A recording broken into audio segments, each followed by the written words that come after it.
Et on va parler de cette niche parlementaire. Aujourd'hui, vous savez, c'est ce moment à l'Assemblée où chaque parti a le droit de tenter de faire passer des amendements. Et aujourd'hui, eh bien, LR, les Républicains, donc, proposent une loi à l'Assemblée nationale sur le droit du sol à Mayotte. On va écouter, avant d'en discuter avec vous, Estelle Youssouffa, députée Lyotte de Mayotte, et elle critique la position de LFI sur ce débat. Mayotte est à genoux, il n'y a plus rien qui fonctionne, mais vous dites, on est là parce que c'est beaucoup mieux. Le deuxième déni qui est le vôtre, c'est les revendications territoriales des Comores sur Mayotte. Et que vous soutenez en fait dans vos rangs. Parce que vous continuez à nier le choix des Français, des Mahorais de rester français. Vous continuez, vous, des pseudo-démocrates, à nier le vote qu'on a mis dans nos urnes. Voilà, Estelle Youssouffa, députée Lyotte donc de Mayotte. Alors je rappelle que la nouvelle règle prévoit de conditionner l'accès à la nationalité française d'un enfant à une durée de résidence des deux parents sur le sol français à au moins 1 an, contre 3 mois, et pour un seul des deux parents selon la loi qui s'applique donc depuis 2018. Pour un parent sur deux. C'est ça. Mais il y a aussi des reconnaissances frauduleuses de paternité. C'est un dossier, je ne sais pas si on va s'en sortir. Faut-il durcir cette loi ? Écoutez, sûrement oui. À l'évidence, il faut la durcir, et je pense que la loi là qui vient des Républicains sera adoptée à la quasi-unanimité, peut-être à l'exception de LFI dans l'après-midi. Mais ça va pas suffire.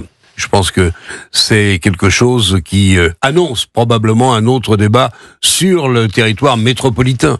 Parce que je pense que le droit du sol, quand vous accueillez, on a parlé et commenté les chiffres il y a quelques heures, quand vous accueillez, en gros, entre l'asile et les droits au séjour, 450 à 500 000 de personnes sur l'année dernière, vous êtes un habitant sur 2 est étranger. Vous êtes, voilà, sur l'île de Mayotte. Voilà. Ah oui, alors sur Mayotte, oui. Ouais. Mais même en France, vous avez maintenant un pourcentage. Oui, mais restons sur Mayotte, si vous le voulez bien. Oui, mais ça annonce le même débat qui sera pas aussi facile, mais la et qui sera peut-être pas voté de la même façon. Ça annonce le même débat. Le droit du sol, il est défendu, il est attaqué plus exactement par le Rassemblement national et par les Républicains. Il faut le changer. Encore une fois, avec le phénomène migratoire considérable que nous subissons, il faut le changer. Mais la question est de savoir le droit du sol à Mayotte a été déjà, les conditions ont été durcies en 2018. Oui. Et nous voyons que cela n'a eu aucun effet sur les flux migratoires, puisque aujourd'hui, sur les 320 000 habitants de Mayotte, 1 sur 2 est d'une autre nationalité. Donc on ne peut pas dire en tout cas que ça a eu un effet miracle. Très spectaculaire. Voilà. Première chose. Deuxième chose, il faudra m'expliquer comment, d'autant plus que quand l'enfant naît, il n'accède à la nationalité française qu'à l'âge de ses 13 ans.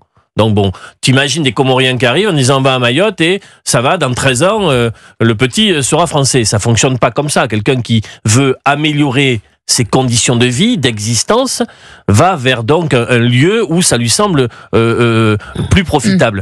Il faudra bien poser la question de l'écart de développement entre les Comores, sur l'ensemble de l'archipel, et Mayotte. La démographie.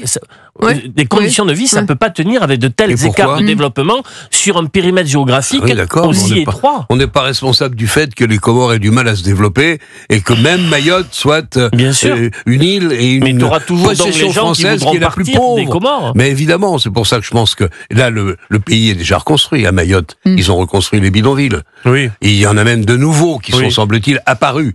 Donc ça va être extraordinairement difficile. Néanmoins, il faut que la loi soit... que l'accès aux prestations sociales françaises soit d'une manière ou d'une autre moins facile. Il faut essayer de passer des accords. Écoutez, moi je suis pas... Il faut être sur place, il faut parler aux gens pour essayer d'avoir un avis pertinent. Mais néanmoins, on peut pas tolérer Mayotte dans la situation qui est la sienne aujourd'hui, et les Comores qui en rajoutent toutes les nuits. Vous avez des bateaux comoriens qui partent en direction de Mayotte. Et Estelle Youssouffa, qu'on a entendu. C'est une stratégie aussi pour le gouvernement comorien de mettre la pression sur des questions territoriales. Mais ça va être extrêmement difficile. Estelle Youssouffa, la députée Lyotte de Mayotte qu'on a entendue il y a quelques instants, explique que ce droit n'est appliqué à Mayotte que depuis 1993, date à laquelle on voit décoller l'immigration. L'immigration clandestine vers notre département. On va écouter justement Manuel Bompard, parce qu'on le rappelle, LFI a déposé plusieurs dizaines d'amendements qu'elle entend défendre jusqu'à épuisement, en espérant effectivement avant minuit bloquer. C'est une stratégie parlementaire. Écoutez Emmanuel Bompard, coordinateur de LFI, qui a répondu justement à la députée Lyotte. C'est précisément parce qu'on conteste pas le fait que Mayotte soit un département français qu'on souhaite que les mêmes lois, les mêmes droits, les mêmes investissements s'y appliquent. Et c'est précisément vous qui, en quelque sorte, voulez que Mayotte soit un département pas vraiment français. Voilà, Manuel Bompard, Jean-Claude Dacier. Oui, écoutez, la France insoumise a une posture qu'il faut respecter, puisque ce sont des députés, les représentants de la nation. Néanmoins, leur politique est suicidaire, et ils se rendent même pas compte des monstruosités qu'ils profèrent parfois. On ne peut pas mettre... Mayotte est à part. Mayotte doit être traité... Ils se rendent compte, vous ne pouvez pas dire qu'ils ne se rendent pas compte. Écoutez, je souhaite qu'ils s'en rendent compte, mais enfin, ce n'est évidemment pas un département français comme les autres, et il faut le traiter de manière sensiblement plus autoritaire et active. À l'heure actuelle, qu'est-ce que vous croyez qu'il se passe là à Mayotte? La préfecture passe son temps à réguler. Elle régule en permanence. Elle donne des certificats qui font que les Français, qui sont là depuis plusieurs mois, on vient de le dire, 2018, la réforme, si vous ne modifiez pas le droit du sol et ne le rendez pas encore plus difficile d'accès, encore plus dur pour les Comoriens, vous ne réglerez jamais le problème de Mayotte. Et encore, il faudra des années avant de le régler, ça va être extrêmement difficile. On peut pas tolérer la situation actuelle, c'est de la folie. Ce sera aujourd'hui, on suivra ça évidemment sur Europe 1, cette niche Les Républicains. À 13h37, je voulais vous parler aussi de cette nouvelle saillie de Jean-Luc Mélenchon. Il était hier à Angers pour un meeting. Alors il a parlé du budget, bien sûr, de la censure, mais aussi des milliardaires, sa nouvelle cible. Écoutez. Les uns accumulent sans fin et les autres se font dépouiller d'eux-mêmes. En parallèle exact, tout ce qui va aux milliardaires a été retiré à ceux qui produisent. Voilà la vérité qui fait qu'il est immoral d'être milliardaire. Voilà, il est immoral d'être milliardaire, déclaration de Jean-Luc Mélenchon. Alors il y a eu le grand remplacement, il y a eu la créolisation, et désormais, sa nouvelle cible, ce sont les milliardaires. Oui, il se radicalise. Il revient sur un terrain plutôt traditionnel pour cette famille politique concernant ce que j'évoque ici régulièrement, sans être arrivé jusqu'à ce jour à convaincre Jean-Claude Dacier, qui avait en effet, il me semble, dans l'état du capitalisme financiarisé et mondialisé d'aujourd'hui, un léger problème dans la répartition de la richesse produite entre les revenus du travail et les revenus du capital. Je ne dis pas que le capital ne doit pas se réménérer. Je dis simplement que c'est un débat noble. Oui, c'est un débat noble. Sans vouloir basculer dans une haine anti-milliardaire. Est-ce que vous savez, cher Olivier, est-ce que vous savez que nous sommes le pays qui, de très loin, dans le monde entier, redistribue le plus incontestablement. Oui, on a aussi le record des reversements de dividendes. On est le pays le plus juste qui soit. 100 milliards de dividendes. Revenons à notre débat. C'est pas le débat. Heureusement. Et il en faudrait 10 fois plus. Revenons à la sortie de Jean-Luc Mélenchon qui se... Oui. Pourquoi est-ce qu'il dit ça maintenant ? Parce qu'il est tombé sur la tête. Jean-Luc Mélenchon est dans un moment, je le connais un peu psychologiquement dans ces moments-là. J'ai été son co-directeur de campagne en 2012. C'est bien de le rappeler à nos auditeurs. C'était absolument pas le Jean-Luc Mélenchon d'aujourd'hui. C'était un Jean-Luc Mélenchon c'est pas le point le plus spectaculaire que vous avez sur votre CV, cher ami. J'assume tout, Jean-Claude Dacier, comme vous concernant votre itinéraire. Europe 1, c'est la radio libre. En tout cas, c'était un dirigeant politique qui faisait souvent référence à Jaurès, à des grandes figures de la gauche. Mitterrand lui avait dit, le vieux, comme il disait, tu es le meilleur de ta génération. Bon, il était dans un écosystème politique que je connais un peu. Aujourd'hui, il est dans quelque chose qui n'est absolument plus le Mélenchon d'il y a 15 ans. Est-ce que Mitterrand ne lui avait pas dit aussi, ne vous marginalisez pas? Oui, il lui avait dit ça. Est-ce qu'il n'est pas en train de le faire? Je pense que Mitterrand, y compris, avait dit tu es le meilleur de ta génération à plusieurs personnes. Pas qu'à Jean-Luc Mélenchon. Mais le pire ennemi de Jean-Luc Mélenchon, c'est Jean-Luc Mélenchon lui-même. C'est-à-dire que dans des moments tels qu'il... Là, il n'est pas content.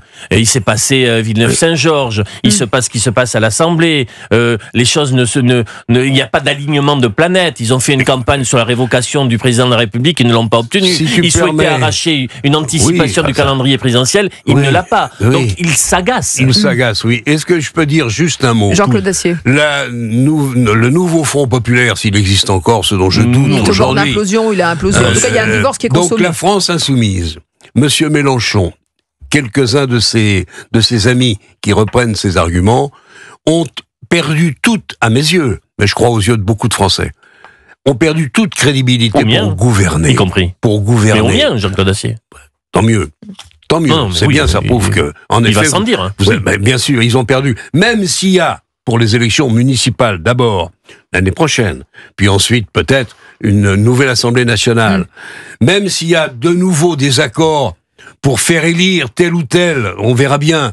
Je pense que là, les relations sont devenues détestables. Néanmoins, les impératifs électoraux jouent un rôle, même, écoutez bien, l'union de la gauche à l'heure actuelle, et pour longtemps, sans doute, avec les leaders qui sont les siens aujourd'hui, n'est plus en état de gouverner. En attendant, hier, 2 motions de censure, vous le savez, déposées par la France Insoumise, ont été donc rejetées. Et forcément, dans la foulée, eh bien, LFI a réagi en postant un visuel, là aussi polémique, mettant dos à dos Olivier Faure et Marine Le Pen avec la phrase « Les nouvelles alliances ». Ça fait beaucoup parler, mais on va écouter justement Mathilde Panot, chef de file des députés LFI sur BFM, c'était ce matin.